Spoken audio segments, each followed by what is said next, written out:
গল্পের নাম কথা বলা গাধা ও সাধুর ভবিষ্যৎবাণী। অনেক দিন আগের কথা। পাহাড় আর জঙ্গলে ঘেরা এক ছোট্ট গ্রামে বাস করত এক গরিব ধোপা। তার ছিল একটি গাধা। গাধাটি ছিল খুব শান্ত, নিরীহ আর পরিশ্রমী। ভোর থেকে রাত পর্যন্ত সে কাপড়ের বোঝা বয়ে নদীর ঘাটে যেত, আবার শুকনো কাপড় নিয়ে ফিরত। সারাদিন শুধু কাজ আর কাজ, কেউ আমার কষ্ট বোঝে না। যদি আমি মানুষের মতো কথা বলতে পারতাম, তাহলে সবাইকে আমার দুঃখের কথা বলতে পারতাম। ধোপা যদিও খারাপ মানুষ ছিল না, কিন্তু দারিদ্র্যের কারণে গাধাটির প্রতি খুব একটা যত্ন নিতে পারত না। শুকনো খড় আর সামান্য পানি খেয়েই গাধাটির দিন কাটত। একদিন দুপুরে প্রচণ্ড রোদে কাপড় বহন করতে করতে গাধাটি খুব ক্লান্ত হয়ে পড়ে। সে ধীরে ধীরে নদীর ধারে গিয়ে দাঁড়ালো। নদীর পাশে বড় একটি বটগাছের নিচে একজন সাধু বাবা ধ্যান করছিলেন। চারদিকে ছিল গভীর নীরবতা। নদীর জলের শব্দ আর পাখির ডাক মিলিয়ে জায়গাটি ছিল অপূর্ব শান্ত। হে ভগবান, কেউ কি আমার কষ্ট বুঝবে না? যদি আমি কথা বলতে পারতাম। হঠাৎ সাধু বাবা চোখ খুললেন।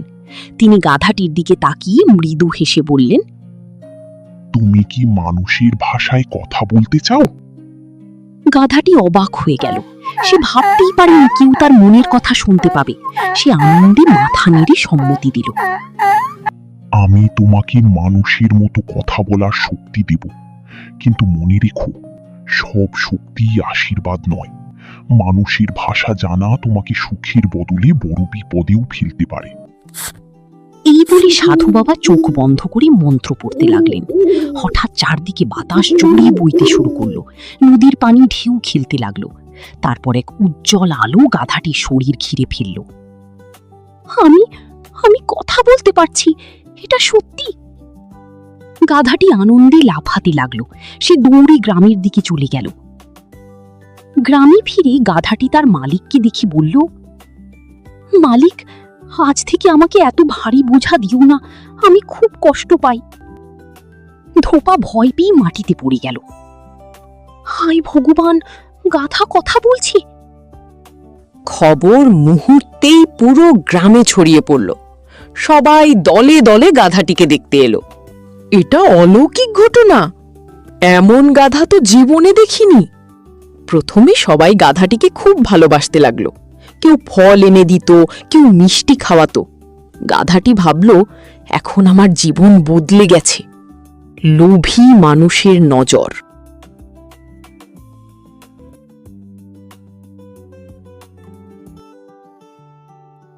কিন্তু সুখ বেশি দিন টিকল না। কয়েকদিনের মধ্যেই সেই খবর রাজপ্রাসাদে পৌঁছে গেল। একটা কথা বলা গাধা, তাকে অবিলম্বে আমার সামনে নিয়ে আসো।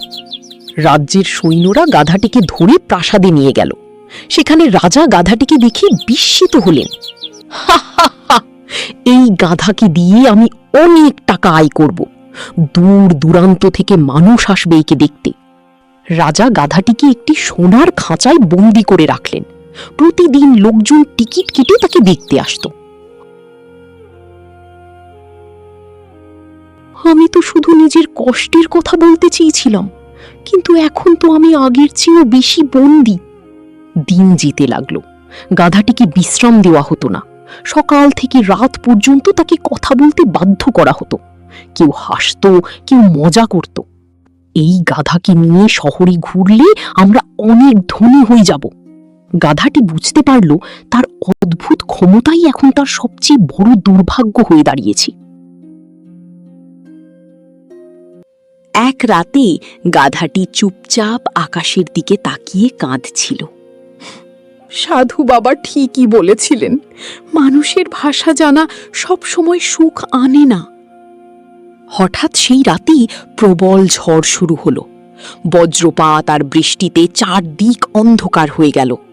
সেই সুযোগে গাধাটি খাঁচার দরজা ভেঙে পালিয়ে গেল। অনেক দূর দৌড়ে সে আবার সেই নদীর ধারে পৌঁছালো, যেখানে সাধু বাবা ধ্যান করতেন। সাধু বাবা, আমাকে ক্ষমা করুন। আমি এখন বুঝেছি সরল জীবনই সবচেয়ে ভালো। সাধু বাবা ধীরে ধীরে চোখ খুললেন। জীবনে সব ইচ্ছা পূরণ হওয়া ভালো নয়, কখনো কখনো সাধারণ জীবনই সবচেয়ে শান্তির। গাধাটি মাথা নিচু করে দাঁড়িয়ে রইল, তার চোখে জল এসে গেল। আমি আর বিশেষ হতে চাই না, আমি শুধু শান্তিতে বাঁচতে চাই। সাধু বাবা আশীর্বাদ করলেন। তারপর থেকে গাধাটি আবার সাধারণ গাধার মতো জীবন কাটাতে লাগলো।